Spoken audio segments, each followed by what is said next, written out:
everybody. Welcome to Open the Gates. I'm your host, Matt Burke. Tonight we're going to be having on Mad Ruth. He's going to be talking about his Soltac books that are on FUNDMYCOMIC. If you guys want, you could back the books. I have the link pinned at the top. And, man, you guys are in for a good one. If you guys give a warm welcome to Mad Ruth, that'd be awesome. What's up, man? How's it going? Great. Thank you for having me on. Hell yeah, man. And also got one of my partners in crime, one of my buddies. Everybody say what up to. What up? AKA Preston Azevedo. What's going on, man? How you been? It's been a while since last time you were on here. Yeah, I've been doing well. Like I just got word from my printer today that they're shipping my books. They gave me a tracking number and everything. Oh hell yeah, man! And you're up there in was it New Brunswick, huh? Yes. Yeah. What's in a New Brunswick stew? I always wanted to try that. Well, here's the interesting thing about the history of here. Right after the Revolutionary War, when all the loyalists, after everyone parted ways, they all moved to where I am, basically, just east of Maine. So this whole entire settlement is a result of basically after the loss of the Revolutionary War. Yeah, it's kind of cool bit of history. But, yeah. But yeah, no, I mean, it's all woods out here. It's very rural. People can grow up their families in a safe place, a lot of fishing and hunting and stuff like that. So, yeah, that's cool, man. My our boy Sim, he lives up there in Canada. You know Simon Pontier? Yes, I do. Yes, yeah. He's over there. Yeah. There's another dude, Nova Blast, another cat. I don't know if you know Nova Blast. No, I don't know the name, but yeah, he's a few of us kicking around. Yeah. Mm-hmm. Yeah, man. How's the weather up there? Is it cold as fuck or what? No, it's really nice. Yeah. Summer's here finally. So yeah. Oh, okay. Yeah, it's been starting to heat up right now over here. Doing a lot of like remodeling in my house, moving stuff around. Been working a bunch, crazy at work. But yeah, man, it's just waiting for stuff in the mail. It's finding some furniture, and it's taking forever to get here. Damn IKEA. Yeah, I did say that I had to renovate one of my showers, and same thing. You gotta stain the deck and do the driveway. I mean, but yeah, thank God I own my own house. Thank God I got that before I got out of the military. Yeah. Are you have you been watching that show Fallout at all? No, I've been hearing about it. I've been reading about it on Twitter, but no. What about you, Preston? You've been watching that show at all? Oh yeah, that show's fucking amazing. Oh yeah. It's like I never played Fallout. I was never a big Fallout. The only video game I actually obsessed over was BioShock. And this looks like a BioShock copy or some shit like that. Yeah, I just don't have time to do it. Yeah, no, same here, man. I used to play video games all the time. I actually have a Fallout game, I think, but I can't play it. Fallout 3, I had it like 90-something% complete. Like I had that. I played the hell out of that. I couldn't get into the other one, Vegas, whatever. Like New Vegas or something. That's when they started giving you incomplete games, and you had to download them after the fact. Yeah, they were in a rush to release stuff or something like that. It was glitchy as hell, and I just couldn't get into it. Yeah. Yeah, man. There's like a crazy thing on your mic right now, Preston, I think. Oh. Sounds different. What does it sound like? Sounds like a little muffled. It sounds like what? A little muffled, kind of like this a little bit. How about, am I too close to it? I don't know what it is. Sounds different though. Like this. It's like it's not picking you up. It's like maybe your webcam might like be overriding. Oh, wait a minute. I think I know. It jumped. Sometimes it does that. Let me see. Yep. That's exactly what happened. Yeah. That show's pretty dope though, man. I'm only 2 episodes in right now. Now I'm watching Shogun. I've been it's getting into a lot of talking dialogue. Yeah.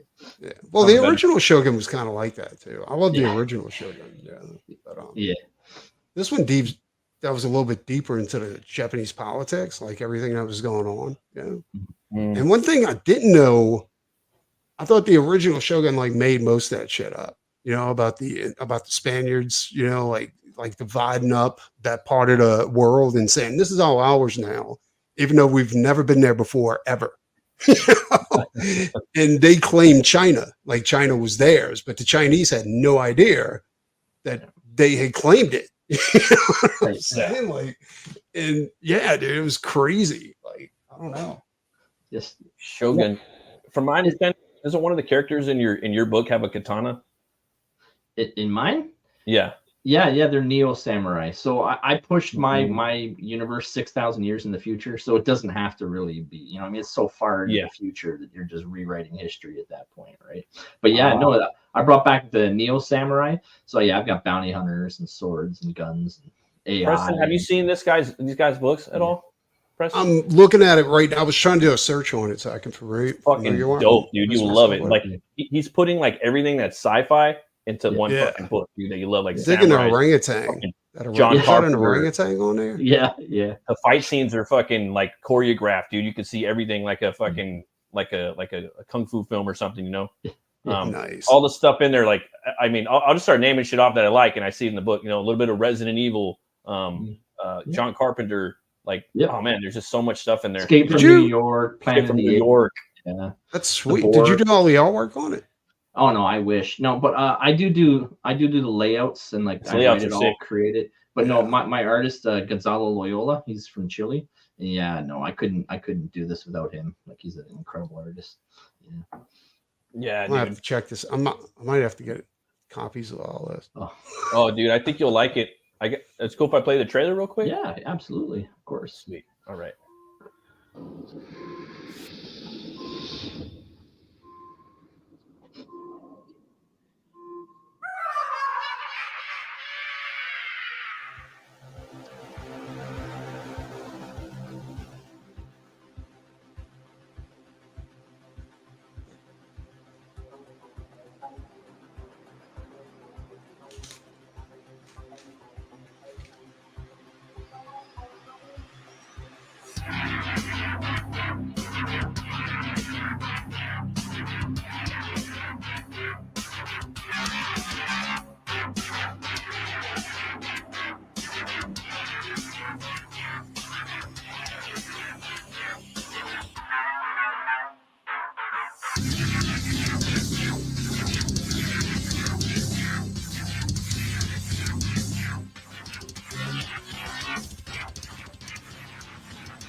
That's pretty dope. I like the music in there. Yeah. Cool. That was good stuff that did that trailer. Oh, really? He's got a really good. Yeah, he does them for a really good price. You get a good trailer out of him for under $100. So that's pretty good. Yeah, man. Hit that dude up. Yeah. How long is your campaign going to be up? Like, is it complete? Like, is this the 4 issues? Like, is that it? Like, is it the story? Like, the whole story is completed? So yeah, so I first started, my first campaign was a graphic novel. Sorry to pull away from my mic. So it was this book here, because you know how back in the day we had to do trade paperbacks, right? Remember, everyone wanted $25 for a trade. Yeah. But you know, the amount of cost and production to create a book that's that thick off the hop, I couldn't do that again the second time, right? So with Luke Stone, I split this into 3 floppies.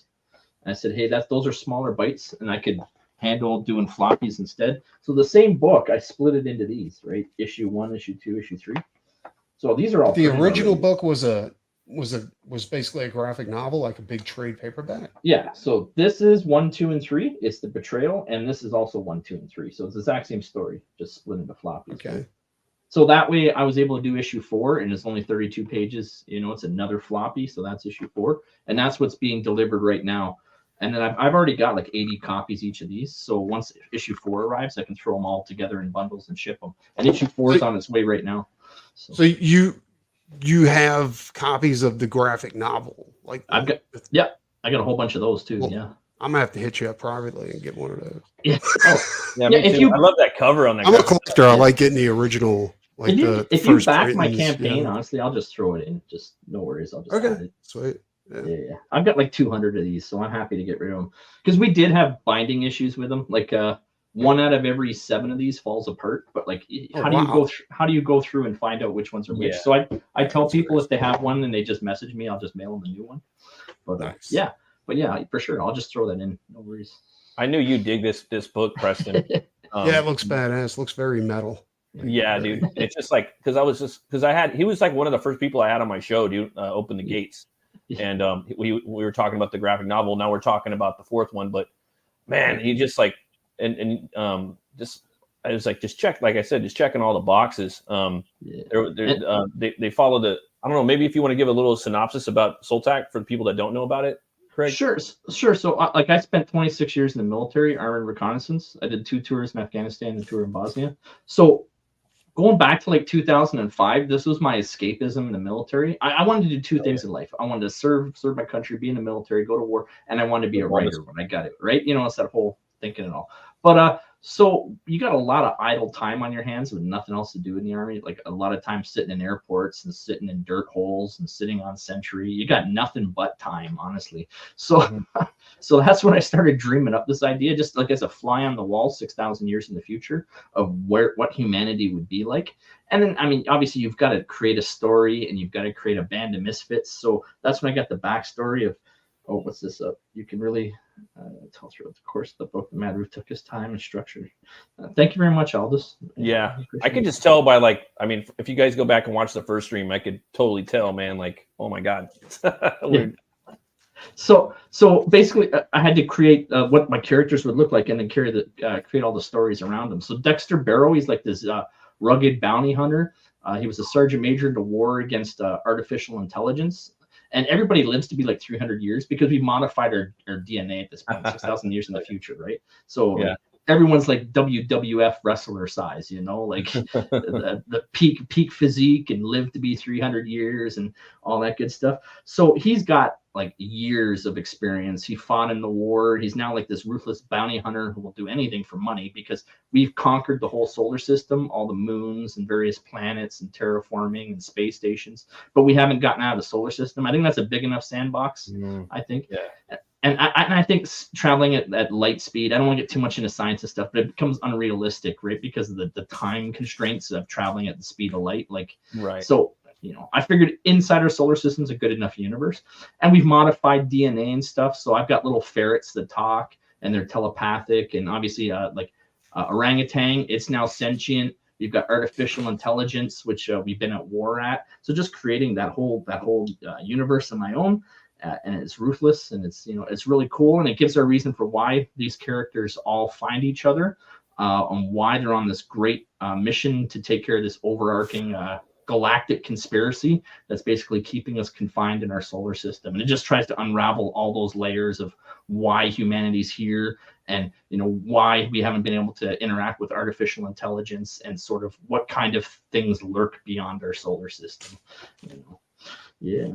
Yeah, I like that. That's cool as shit. Yeah. That's cool, man. And like the character that what's the main character's name? The bounty hunter? Dexter Barrow. Yeah. So like Dexter Barrow. Yeah. Like I remember on the other campaign, like you go extensively into his origin, and like he has different costumes, and like like so fucking cool. Like like I was saying earlier too, man, like the fight choreography in here is awesome, dude. So I've been a huge comic book fan since '85. Yeah. So I mean, I've got boxes. It's ridiculous. Not like everywhere I went, I always had a fistful of comics. Even in the military, people used to laugh at me, you know, the nerd, right? But then secretly, those guys would, hey, can I read that? Yeah, we get that. Yeah, of course. Once the ladies walk by at the bar, yeah. Hey, can I get that book back? Can I get that book back? Hey, you know, like having to hunt my stuff down. Oh yeah, but the artist on that looks like Jackson Weiss from like old '80s Marvel. Yeah, I love the artist on here, dude. Yeah. Like, oh man, like a lot of people, like most of the time, they don't show the march. They don't show they don't get down with the fight choreography. They usually just have the wind up and the pitch, you know, and then you have the guy flying through the wall. We talk about this on the show, but I'll always talk about this because I fucking love seeing fights. I want to see everything in there. I want to see that if possible. I like to see the technicalities and the moves. I think I was talking about that with Mike Barron too. He did that a lot, I think, in his book Badger. Preston, you read Badger too, right? Shit. So I've never read any Badger. I've just seen like a lot of it, and I wanted to pick some up. That's another '90s book I never got to get, but you know, back to like Mark. Hell, you'd like Badger too, man. Yeah, because he was a mental. He was suffering from, what was it? He was a military guy from Vietnam. Oh, really?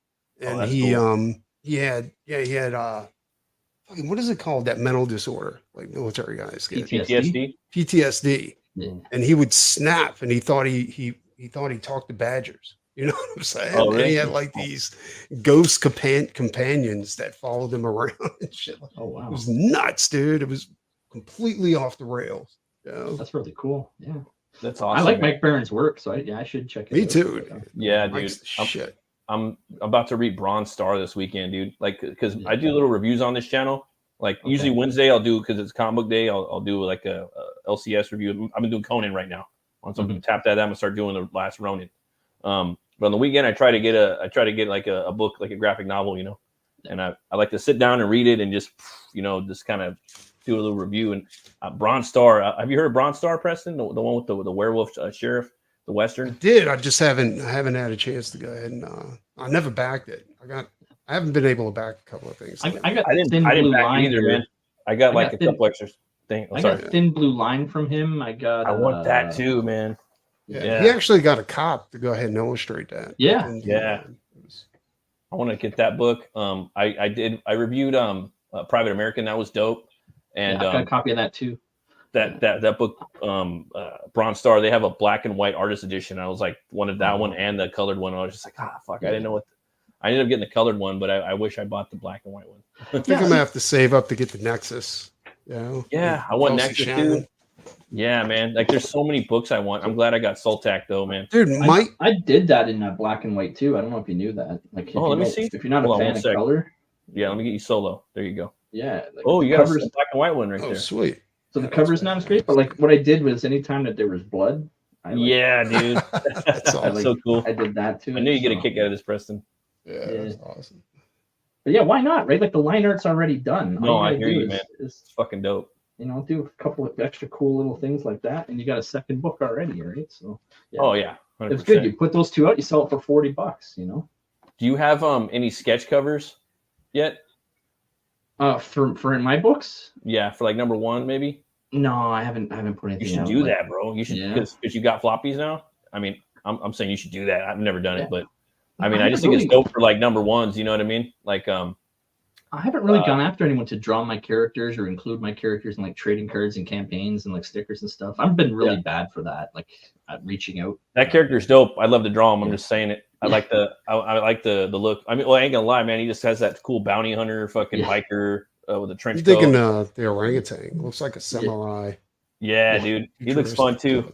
I was gonna say that earlier too, man. Like, you usually see other types of monkeys and like chimpanzees and gorillas and stuff. It's cool to see like an orangutan in there. Well, I even put thought behind that, right? So it was the whole what the hell is that story? The kid story with this porridge is too hot, this porridge is too cold, this porridge. The Three Bears and Goldilocks. Yeah, so like having a co-pilot, right? Dexter needs someone to sit beside him in the spaceship to banter back and forth with. Right? You have to create those relationships to fill that space. So I was thinking that, right? A chimpanzee's too small, an ape's way too big, and orangutan was just the right sort of size, right? So that's how I came. That's why we're talking about Captain Simeon. Yeah. Space. You ever seen that, Captain Simeon? No, I have an orangutan on there too. Cool. You know what I think I'd like to use probably? I mean, I don't know. Maybe a baboon. I think that'd be kind of cool. Because the face is so scary, dude, on a baboon. Yeah. Like, you can do a lot with it, you know? Then you have that big red ass you can put on there too. Yeah, I mean, you could like really like, give him a kilt and kind of flash people. Some sort of a diaper or something, Yeah. So for Soltac 4, man, is there a little something maybe you could tell us about that? Little synopsis on that issue? Yes. So the extra 32 pages, what's beautiful, if you scroll through this campaign, I actually updated it as I kept going. So there's lettered pages on the campaign. When I first started, they weren't there, but once I got the lettering done, so if you scroll through these, you will get to experience some of my writing, my lettering. As soon as it came back from Kurt Hathaway, bam, I threw those in there, right? So it was really easy to jump into 4 after the trade because it was basically 3 major sequential fights that sort of I built up to in the first graphic novel that had to happen. So the first bit is more of Dexter and Giles. They had a business partnership and they had a falling out, and they banter about that in the graphic novel. Well, you get to live the flashback of what went wrong and what dissolved their friendship. So that's the first half. The next one is Misha Atsu. She's got this back and forth with her father. Her father's the shogun, and she's basically like a Ronin outcast that he's she's got daddy issues, right? So she basically comes back for her birthright. He's all decrepit and he's a zombie and his body's deteriorating. He's on the verge of death. So she needs to come back one way or the other to take her throne, right? To take her birthright. Yeah. So that story arc transpires. And then lastly, the graphic novel, I don't want to give away too much, but it ends up with Dexter on Mars with the AI. And that story also, it pushes that story a little bit along further in issue 4. But yeah, I'm doing issue 4 with the intent of doing 5 and 6 and then putting all of them together in a trade paperback. It's just I can't afford to do 96 pages anymore up front if these campaigns don't make more money, right? If they did, I would gladly do it. I'd love to get all 9 issues out and just not stop working. Me and Gonzalo would just, be like machines if we could raise enough money. You know how that is. But, I mean, like for me personally, like a lot of people love sci-fi and like it's a popular genre, always will be. You know what I mean? Yeah. And I think what you do good on here with there's a couple other cats, but very few. You do a good blue collar sci-fi in here, but you also put in, it's very grounded, dirty, like Alien, the first Alien with the fucking space truckers. You know what I mean? And I like that. You know what I mean? It's just not too far off in the future. But then you bring in a lot of other influences, and again, the awesome fights and just different stuff, man. And like, I don't know, man. I just think it's like the perfect blend of comic book that I'm excited to read. Like I can't wait to read this. I appreciate it. Thank you. Yeah.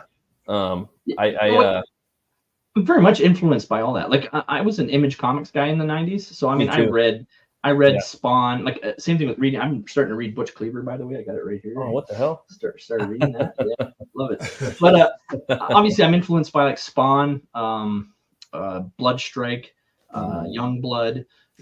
I read everything by Rob Liefeld, and I mean I could go through all the Image Comics for days, right? But so that's a lot of my influences in my comics. And shit, that's crazy. Yeah. Oh, that's cool, man. Like I also am a '90s kid. I grew up in like I was really into the Max. I mean, obviously it had like the MTV show. I watched the hell out of that. But I could also pick up the books too. I love Spawn. Pitt was really cool too because Pitt kind of carried over into the Max. Like he was in issue number 7, I think. And I just thought he looked cool, like this buff, like Hulk looking metalhead dude, And I only had a few issues. Like the one though that stuck with me with Pitt was that one where he fights the werewolf.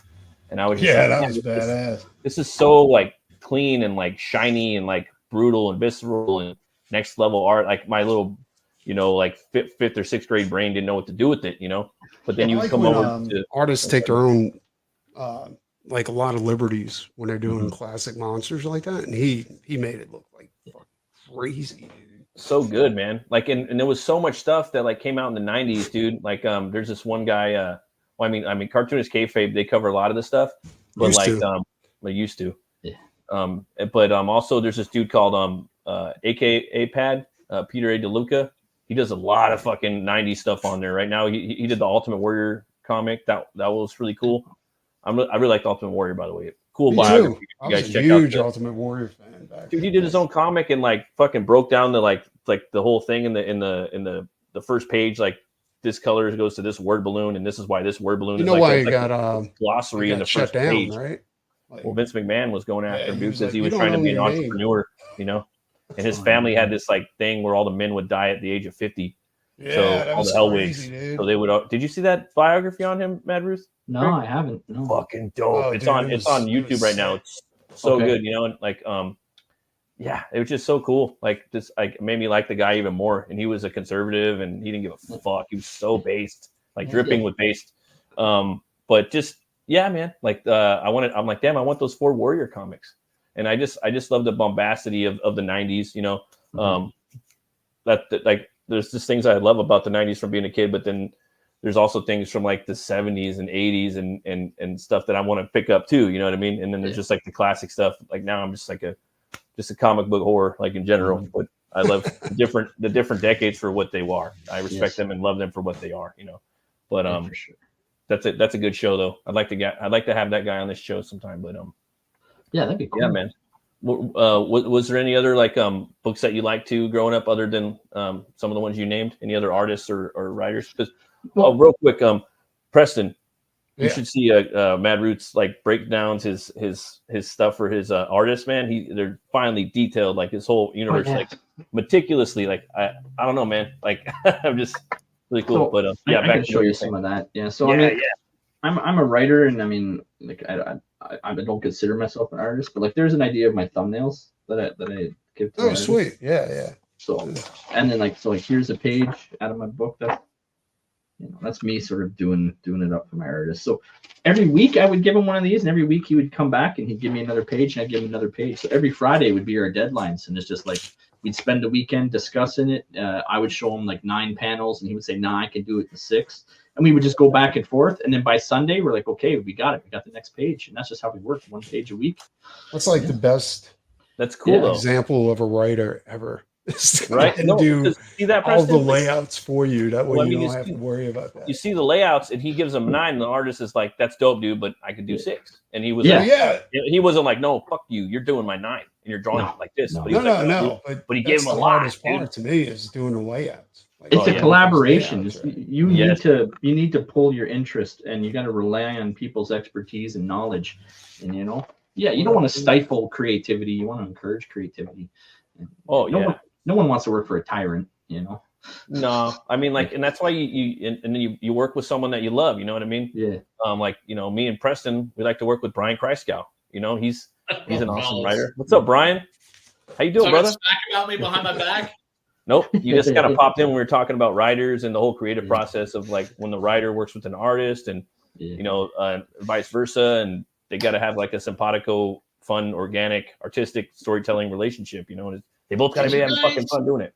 Did you guys see this article about the brain, what happens in the brain of jazz musicians? No. I posted a link, I think, on both my Facebooks and my Twitters. Oh, wait, no, I think I saw one thing about the brain. Yeah. They discovered that when like jazz musicians are in the zone and vibing with each other, that like there's something special going on in the brain. And I think that's like the relationship between, at least ideally, that's the relationship between a writer and an artist, is that you riff off of. Or even a band, a good band, right? Where it's not just one person carrying it. Yeah. Sure. No, I mean, it's like, I think in a band, like everybody needs to like contribute. When I was in a band, like I think we took it too seriously sometimes, and we kind of kept going back and fucking with the song. And it's like, no, and also go with your gut sometimes. Like just that's the riff. Because a lot of time you go back to that same I call it a backbone riff. You would go back to that backbone riff, like that main heart and soul of the song. And I don't know, like just overthinking it sometimes. You know what I mean? But that's what you do when you're young. Giving everybody a shot in the band, like to write. Sorry, Brian, what were you saying? Yeah, that's just what happens when you're young, and you're still figuring shit out. Mm-hmm. If you're not forming a band just to get girls, because which 99.9% of all bands are formed specifically for that reason, including the Beatles. And evidently, I think the reason they chose Ringo was so that there would be more punani for the other members of the band. By the way, sir, I don't believe we've been formally introduced. I don't believe we've met before. No, yeah, likewise. Yeah, no, Six Gun Gorilla. I've definitely seen your book around. So. Yeah. Awesome. Your book looks sweet, man. Thank you. Yeah. Yeah, Brian, you would love this book, man. It's got like all the stuff you'd want, like in a sci-fi book, man. Even an orangutan. Yeah, he's got a badass orangutan in here, and yeah. He's got the 4 issues up right now on FUNDMYCOMIC. He was like the second book to launch on FUNDMYCOMIC. Yeah. We were talking about like the cool fight choreography that's going on in here. Just the lore, the intensive lore that he's built on this book. How long did you say you worked on this book? About 15 years. If you go back to like when Hurricane Katrina, back when Hurricane Katrina happened, that's sort of when I first sat down and wrote the first 6 pages of the graphic novel. Because I just remember that point in time, I actually sat down and dedicated myself to start writing. That's how far back. Yeah. That's crazy, man. And how long? Sorry, Brian. Where are you from? No. Go ahead. I'm originally from Toronto, but I live in New Brunswick, which is just about 20 minutes east of Maine. So. No, when you said Katrina, I was just because I live in Louisiana. Like we got hit hard. I just meant time-wise, yeah. No, I just remember that moment in time, right? Right. So yeah. Yeah, it's kind of hard to forget. Yeah. I remember going and like, it's funny going back like years later and seeing like the message that I posted on like email group and how and you used that group. It was all, all hard case and just fucking just a stream of obscenities. Like, this is bullshit and murderers. Blah, blah, blah, blah, blah. Yeah. No, it was just that was a significant moment for the country, because that's when everybody in America suddenly realized that if the shit hits the fan, you're on your own. Well, they turned down so much. Government's not there to help you. No, they wasn't actually. They actually turned down other countries because they were trying to come in to help. Yes, Germany like, no, had 2 flying hospitals, the first of their kind. Germany had 2 flying hospitals, and they were on their way to New Orleans, to Louisiana, to help. And yeah, they got turned around. Like, yeah, no, they got turned around, and there was no support in Louisiana for any of the people down here. They had dead people like just all over the place. They couldn't bury them. They'd just put a tarp over them, and just let them heat up and rot in the sun. Oh my God, I can't even imagine. Can't even imagine. There was rape gangs in the Superdome over there, just like fucking taking advantage of anybody they could. Jesus. Oh my God, that's nuts. Hell. That's fucking hell, man. I remember also when that happened, that's when I was taking that comic book writing course with Denny O'Neil. And he said he remembered at first nixing the idea of the Batman event. It came after Cataclysm, right? Where basically everybody, it's like Gotham is just left. It's just like, okay, everybody that's out is coming, that wants to come out now, because we're blowing the bridges and we're just leaving everybody else to die. And he said that he was just like, no, there's no way they let, in America. That's exactly what they did. City, that was the second time they did that they blew the levee to save New Orleans, and they let other parishes, including where I lived at the time, Chalmette, my grandma lived there. And her house got completely flooded during Betsy and Camille, because they blew the levees. You know what I'm saying? And then during Katrina, they did the exact same thing. They blew the levee, and New Orleans still flooded. So it was so bad. So bad. They said it was crazy. Like the people that stayed, they said it was crazy. Like they were like, "Oh, the storm's done. That was easy." Then they heard a rumbling, right? And they look outside, and there's this wave of water just coming down the street. It was nuts, dude. Whole houses like came up from the foundation and just floated down the street, like banging in the other houses. And then when they settled, when the water went down, strangest thing, dude, like the house looked like it was built right in the middle of the street, right? Then they had fucking like F-250s on the roof of other houses, like just there. It was nuts. It was the craziest fucking thing. I know that there were like commandos that were outside the banks and shit. Like journalists would like, as we're driving through, they'd see like these commandos, like mercs, outside of like the banks and other areas, and be like, move on. Well, they secured certain places fast. What was even crazier was the cops, the local police departments were deputizing the locals, not to keep the peace, but to do all their dirty work. Right. So like, hey, that Home Depot, I need y'all to go clear it out and bring it to this address. Dude, that would be a perfect setting for a comic book, like to put Snake Plissken right in there. You know what I mean? Yeah, I know. Or like some badass dude just go in there and fuck everybody up. You know what I mean? Dude, this was like, man. Fucking exactly like, look, dude, when I went back to the parish to go check out my house, because I owned a house back then. And when I drove up to the parish, when they finally opened it, they had these big fucking machines over there, because they built a wall of cars stacked up on top of each other. And that was the wall separating that parish from the rest of the country. Like that was from everybody else, from the rest of New Orleans and other parishes. So when you drove up, they had to split those cars apart so that you can come in.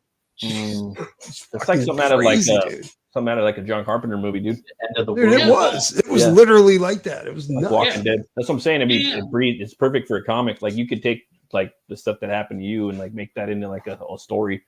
And oh God, you know. So many of the stories that I heard. You know, I'm not going to get into them because we're not here to talk about Nolans. We're here to talk about this comic. Private American versus the Flood. Yeah, lots of you know. I gotta head out. I'll talk to you guys soon. Your comic looks badass, dude. I'm gonna have to get in touch with you about getting a copy of that, the big book. Oh, for sure. You guys take it easy. Yeah, have a good later, brother. Peace out, Preston.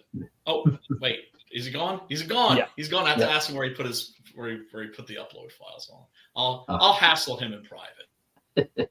I was wondering, Mad Ruth, like for like let's say for you got four issues like lined up. Are you gonna, or actually 6, right? Do you have anything else planned after that? Right. So I have to sit down and actually write 5 and 6. So what I was saying with 4, it was really easy to put 4 together because it was just 3 fights, right? That's super easy to lay out. And there's not, it's just 3 scenes of fighting happening. But I got to sit down with 5 and 6 because I'm actually beefing up these books up to 36 pages. Oh, nice. With the Earls Comics. I want to put the trade dress price up to $6, and to justify it, I'm just going to add 4 pages to each book.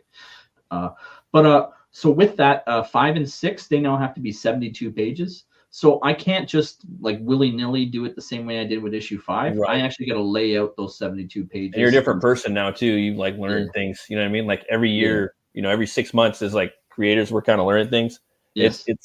We're in this like kind of, I don't know, crowdfunding comics indie new, 2024 thing, right? It's not the same. This is a new industry of comic book creating, right? YouTubing and stuff, but we're learning shit, and we're not learning probably it the same way the old school cats did, but we're bringing that knowledge and we're putting it into our new books, right? And so things are different.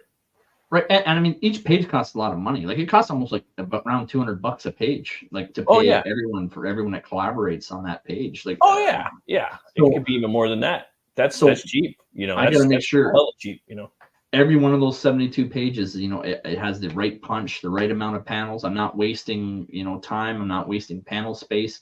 And for the amount of story that I create, I got to make sure it's perfectly laid out 72 pages before I can even do a campaign for issue 5 and 6.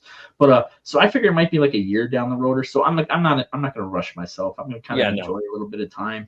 I've got an overprint I'm going to try to sort of get rid of too, because that's a lot of stock just sitting in a long boxes in a filing cabinet that I could really use the money to pay my artist, put right back into the book.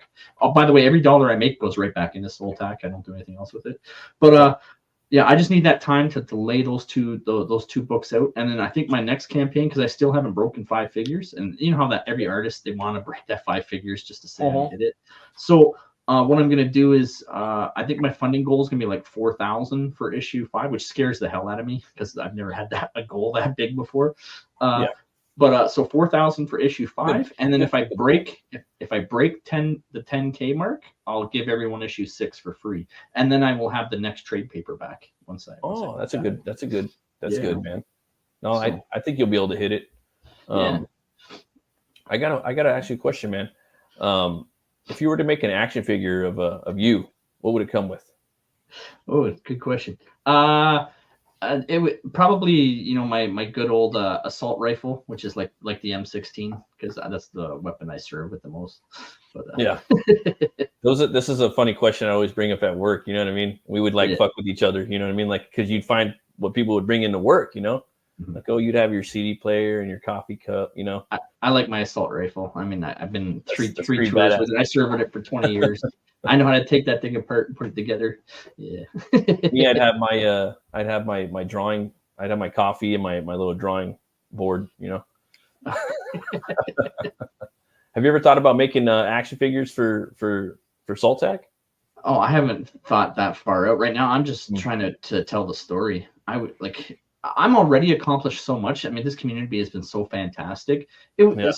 So like, if you go back to 2018, I would never have imagined telling Soltac as a comic book. I was going to write novels, and who reads novels anymore? Like, as much as it's hard to have comics book as a continuing thing, because it seems to be generationally we're losing, or at least everyone's reading manga nowadays. Yeah. But even less people read novels than they did going back a few years. So. Like 2018, I watched The Last Jedi, and I was so pissed off. I was so angry. I was so insulted. And then Disney basically, if you're a 40-year-old white dude complaining about this, you're a misogynist bigot and you can go away. We don't want you as a customer, right? And like, what the fuck? I've loved Star Wars for 40 years. How dare you treat me like this? But that's what put that fire in me to say, you know what, I could do better. I could tell a better sci-fi story than you. I could do this. We're at a point now where I'm confident I could do this better. And when I discovered the community, Comicsgate and indie comics, and I realized, holy shit, there's actually a network out there of creators supporting creators. And if you make a good product, it's like the Coliseum. Like, you'll have your opportunity to show your book, and maybe people will buy it, maybe they won't, but at least there's a place you can go. So yeah, that's what just lit the fire. And I said, you know what, I'm going to try this. And then I learned everything. I spent 2018, 2019, basically 2 years teaching myself how to make a comic book, watching all the shows, watching all the, all the streams, reading how to draw comics the Marvel way, reading On Writing.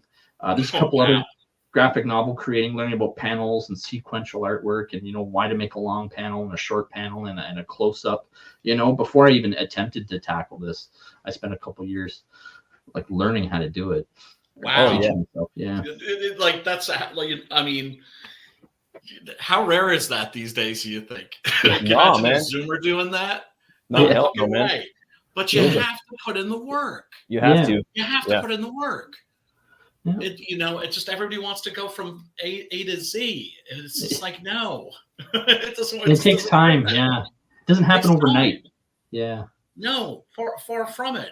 So, the people that are afraid to start doing it because they're afraid of failing, I'm like, just get in there now and start fucking doing the work and get your shitty work out of the way. Right? Because you have to learn to crawl before you can run and everything. But it's interesting that you had that moment, because Stephen King talked about that. I've spoken about that a lot. That moment that you're watching something or reading something or listening to something, and you think to yourself, I can do better than that. Yeah. Right? Oh yeah. That's 100%. that's the birth of so many creators, for sure. There's a channel I like, one of the first YouTube channels I ever subscribed to, because I got into, like, I don't know, YouTube kind of late, and I got into social media too, just so I could kind of try to get my art and my comics out there. That's the only reason. Otherwise, I wouldn't even do it.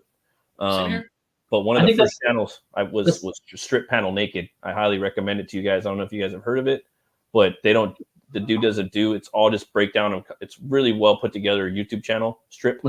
What's it called again? Strip Panel Naked. Yeah, and they just do deep dives on the comp. It's like the second, I'd say that and Cartoonist Kayfabe are the best comic book shows, but this one is just strictly about how they put the pages together, and the videos are very well produced, and I'm like, damn, I gotta go back and so deep dived, and like the dude just, and he had a magazine too, and this was like 5 years ago, and like it slowly started going away.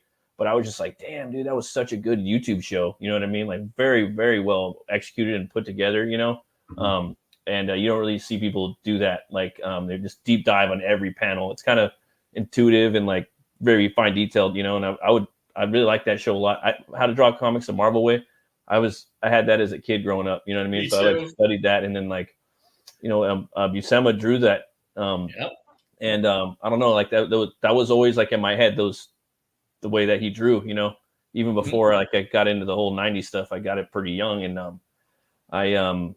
like reading Conan now, I'm like thinking about, Buscema, they got that Delatorre guy, and I'm just like, thinking about that art, and I love the way that he draws, and going back and reading that stuff. I don't know, but yeah, I'm right with you there, Greg.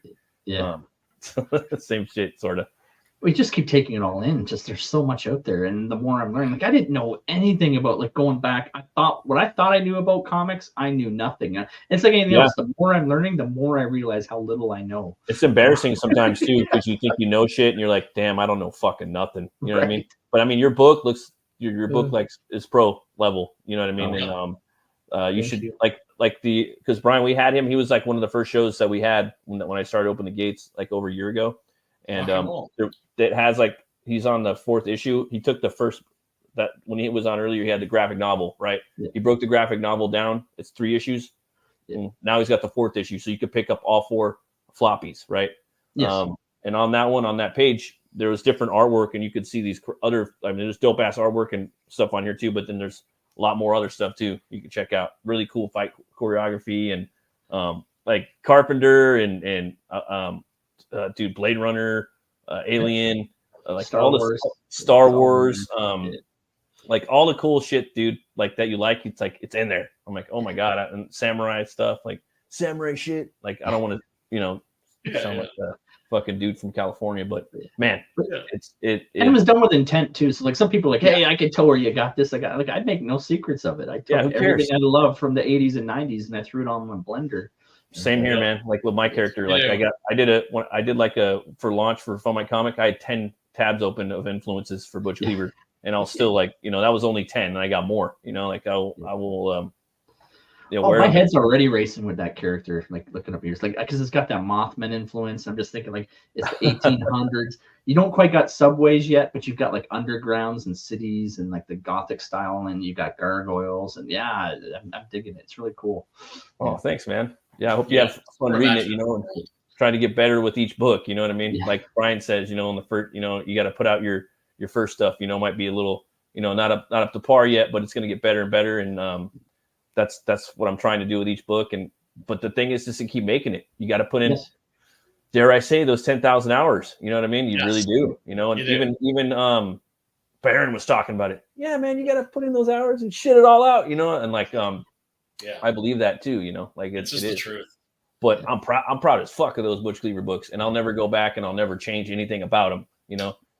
Some people go back and they gotta, they want to tweak the lettering and fucking do this and that. No, leave the raw shit raw. Leave it raw, right? You know what I mean? I always leave it raw, and man, like, there's gonna be some kid that might pick it up one day, or some 18-year-old, 20-year-old, like, oh, this is kind of cool. I might like that, I could do that better than him. I do understand how artists, like with art, that whole like art is never finished, it's only abandoned. Like I sort of get that philosophy. So if you are going to change it, do it because you're making it better. Doing because there's just something there that's bothering you that you can't let it go, and you just need to make that change to move on. I can kind of get that because I do that as well. Like adding a couple pages, like my books are 32 and I'm going to beef them all up to 36. So I'm going to have to insert a page or two here and there, expand this and move that, but I'm not doing it in a negative way. I'm doing it to make it better.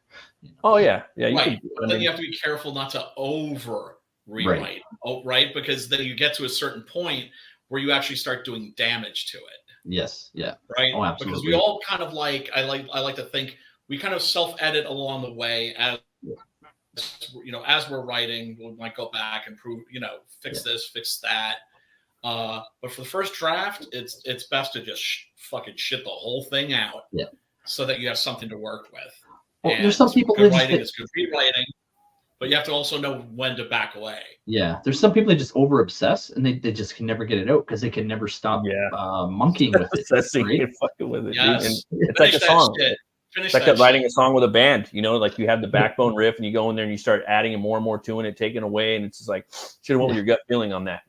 I will say though, with those things, you can always add more with action, dude. You know what I mean? Like you can extend a fight sequence. No one's gonna cry about that in a comic. So that's exactly what it is. So there's sequences where the fight is short, and I know it's short, and I basically have a war that happens in 2 pages. That's exactly the pages I want to add. Is if I could go back, there would be a couple more sequential fight pages to stretch. That's exactly the pages I want to add. Like I'll argue this till I'm dead in the grave. Like say you got a 20-page book, right? And you want to make it to 40, you can go put fucking 20 more pages of fight. I'm not going to get mad. You know what I mean? It's not going to bother me. Yep. Like it's not. No one's going to get mad. You know what I mean? Like it's a visual medium. So that's why when I'm writing a script, whether it's like for Matt or for Preston, and Matt and I have been working on the script. I'm back on it. So you have to give them. You have to know what they love to draw, and give them as much of that as possible, right? Because it's going to make the book shine, and you want your artist to be, you don't want them slaving over the pages, right? You want to see some kind of jubilance and enthusiasm, right? And for the writer, you just have to fucking keep your fucking story going, right? Make sure you hit all the plot points and everything like that. Make sure you have your ending. That's the most important thing of all. And but But otherwise, just let your artists just kind of go crazy. If they want to turn like one panel into like a double splash page spread, like Jack Kirby style, you know, have at it, boss. So I took to heart. I paid close attention to the one thing about how the artist and writer relationship, and how a lot of artists get a real disdain for writers, and they end up wanting to write their own stuff because that whole, you know, you come up with a cool idea, and you know, because writer guy thinks he's the in charge guy, just, you know, is a dictator and shutting down your creativity and your good ideas and saying, no, we're going to do it my way. We're going to do it my way. Nobody wants to work in that environment. And I've seen artists walk away from projects. This guy's nuts. This guy's a power freak. This guy. Yeah. See, that's the other thing too. Yeah. Don't be a dick. Don't be a dictator, and embrace the collaborative nature. If you're going to nitpick to the point where you should be drawing it yourself, then learn how to draw. You know. Yeah. And like I said, the rule is coolest idea wins. That means that if homeboy has an idea that's better than mine, I might get madder than a motherfucker, right? And be jealous, like, oh God, oh fuck, coolest idea wins. Because at the end of the day, the reader is not going to know or give a fuck, right? In the end, it's just about the fucking finished product, and that's it. Yeah. But every time my artist Gonzalo's given me a page, I've always been pleasantly blown away, you know. He's never given me something that was like, oh, that's not as good as like, no, it's very much the opposite. It's like a kid in a candy store. He gives me a page and I'm like, holy shit, we created this. Like, I can't believe this is in the world now. This exists now. Every single page. Isn't that a joy? That's the thing, man. That's the thing. Once again, embrace the collaborative nature of the medium.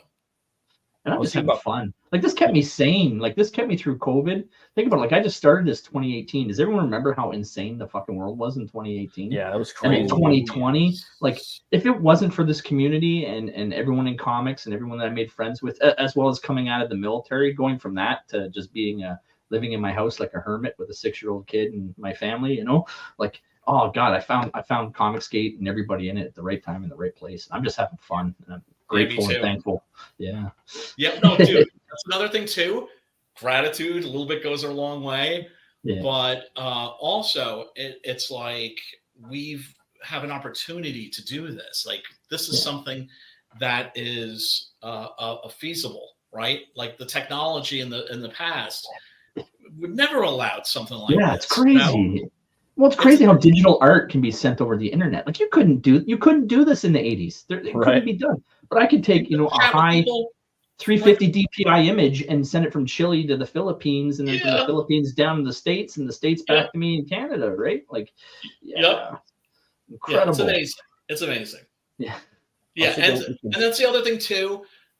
For fucks that I love that you emphasized is, if you're doing this shit, have fucking fun. Gotta have fun, man. You have to make it a priority, because if you're taking it so seriously that you're not having fun, first of all, what the fuck are you doing with your life? Second, it's unprofessional of you to not be having fun. Like, this is literally something where if we're not basically having fun like little 13-year-old kids, then we're doing it wrong, because it comes across, you know, it's just that group kind of dynamics. Enthusiasm.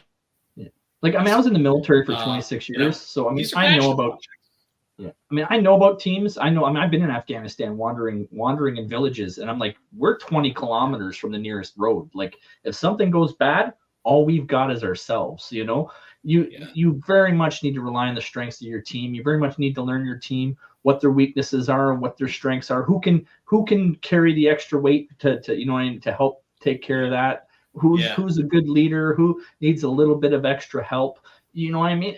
Yeah, absolutely. In a band, in any dynamic, in any workplace, you want to pull the strengths from everybody in the team. You want everybody to want to be there, to want to contribute, to want to have fun. Nobody wants to work in a fucking place where they're miserable, or work with people that make them fucking miserable, you know?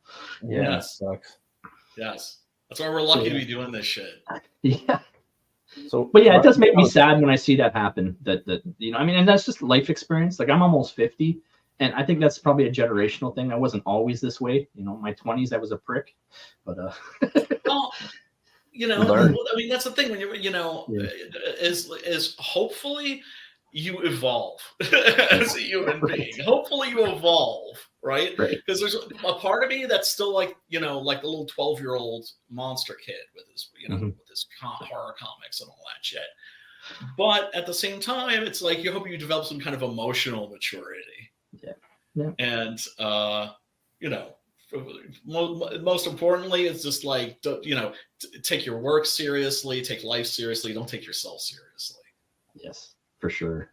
Because next you know, you're 50 years old. I'm like, holy shit, where'd my life go?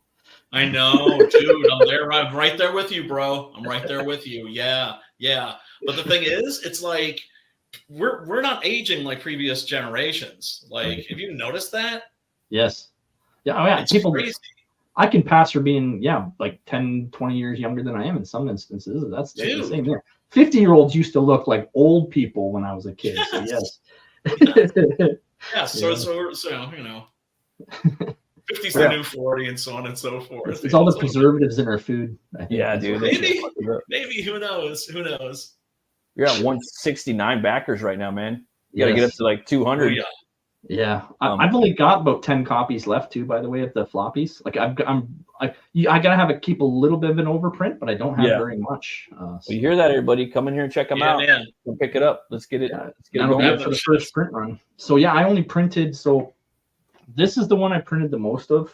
This I've got 200 of these still in a box. Oh, okay. But this summer I'm gonna try to unload as much as I can. And like I was saying to you and Preston, if you guys grab the floppies and you message me and say, hey, you said you'd throw this in, I'll throw it in just to get rid of it. I'll throw it in. Oh, nice. So I'm telling you that right now. Yeah, I definitely want one. I'm messaging you. I've only got this is always cool. I've only got 60 of these left. The black and version. white.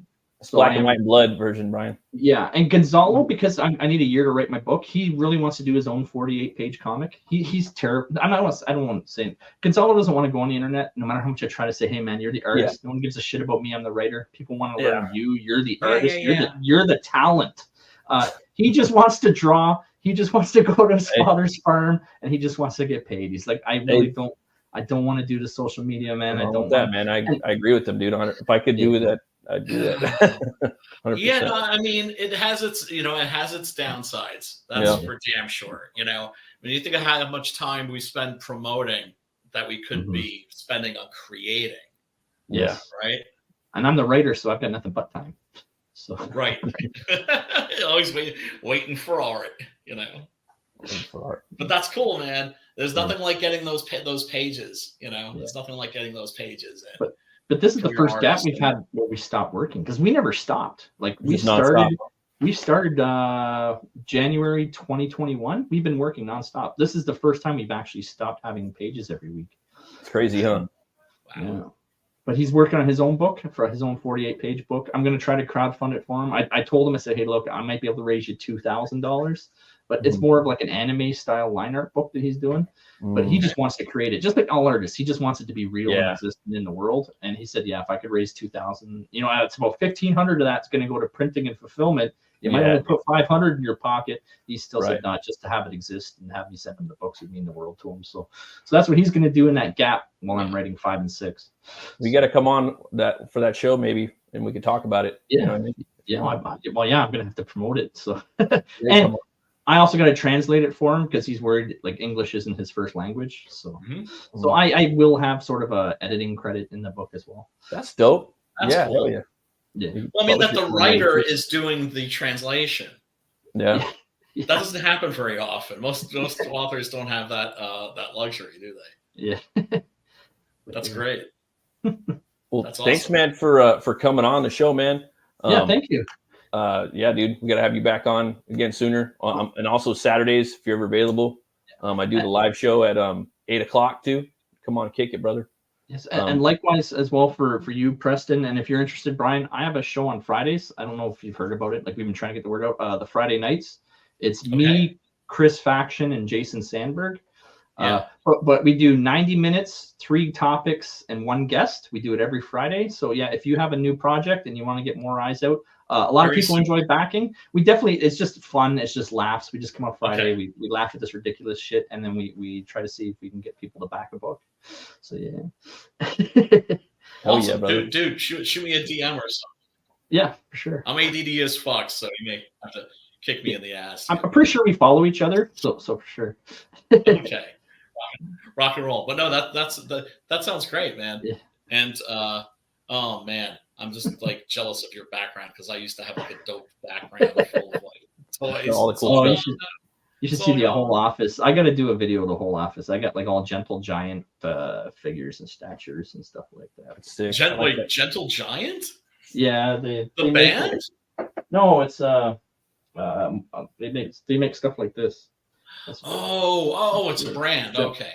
Gentle Giant. Yeah. Oh, okay. Yeah. Where can people find you at, brother? Mad Ruth. Yeah. So yeah, I can be found on Twitter, Dark Lord Mad Ruth, or Mad Ruth Studios is like my PG Twitter. It's when I go in Twitter jail, I jump on that one. And then I'm Craig White on Facebook. You can find me under my real name as well, Craig White. So. Hell yeah, brother. And Brian Christgau, brother, where can we find you? On the Twatters, on the at Brian Christgau, on the Facebooks at Brian Christgau, and believe it or not, the YouTubes at Brian Christgau 1415. Hell yeah! Peace. Well, thanks guys for coming. It was fun hanging out with you. I guess I'll be seeing you guys sooner than later. Both you guys, actually, this next week or so. And you're coming on Friday nights tomorrow. So. Yeah, tomorrow. So a few hours. And yeah, everybody, thanks for watching. Always remember to be bold, be brave, and roll the bones to know your role. I'll see you guys later. Bye-bye. Peace.